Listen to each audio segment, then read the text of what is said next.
Hello' guys, মই বৰ্ণালী আৰু মোৰ লগত আছে এয়া আমাৰ বনানী। তাৰপাছতে আমি এগৰাকীৰে ৰৈ আছোঁ আৰু আটাইকেইজনী লগ হোৱাৰ পাছত আমি খাবলৈ আহিছোঁ নিপছত। ৰ'ব নিপছৰ লোকেশ্যনটো দি দিছোঁ। এই যে বিদ্যুৎ ভৱনটো দেখিছে যোৰহাটৰ অভাৰব্ৰিজৰ তলতে, তাৰ একেবাৰে ফ্ৰণ্টতে আছে নিপছখন।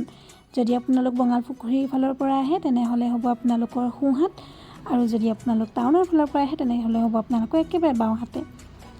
যিসকল আহিছে হয়তো চিনি পাইছে, আৰু যিসকলে নাই অহা তেওঁলোকৰ কাৰণে লোকেশ্যনটো দি দিছোঁ। আৰু নিপছৰ খানা খাই যে কেনেকুৱা টেষ্টি লাগে নহয়।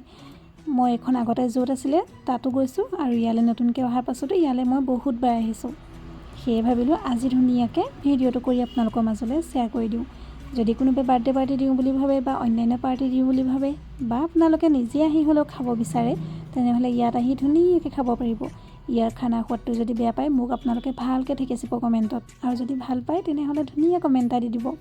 আমি অৰ্ডাৰটো দিয়াৰ পাছতে অৰ্ডাৰ আহে মানে ইণ্টেৰিয়ৰটো টুকুৰা ভিডিঅ' কৰি থৈ দিছিলোঁ, আৰু তাকে এতিয়া আপোনালোকৰ মাজতে এৰি দিছোঁ। আৰু অলপ পাছত আমাৰ এয়া আহি গ'ল অৰ্ডাৰ। আমাৰ অৰ্ডাৰত আছিলে আজি বাটাৰ নান আৰু মিঠি মলাই চিকেন। আপোনালোকে চিকেনৰ কোনটো আইটেম খাই ভাল পায় বাৰু? মই বাটাৰ চিকেন খাই খুব ভাল পাওঁ, কিন্তু আজি বাটাৰ চিকেন খোৱা নাই, আজি খাইছোঁ মিঠি মলাই চিকেন। ইয়াৰ টেষ্টটো কিন্তু বহুত ধুনীয়া। আমাৰ প্লেট চুচি হোৱাৰ পাছতে আমি চুচিছোঁ এতিয়া নেমু পাৰ্টি কৰিছোঁ। একেবাৰে খানা শেষত এই পাৰ্টিটো আমি কৰিবই লাগিব, নহয় জানো? আজিলৈ ভিডিঅ'টো মই ইমানে আছিলে। বাই।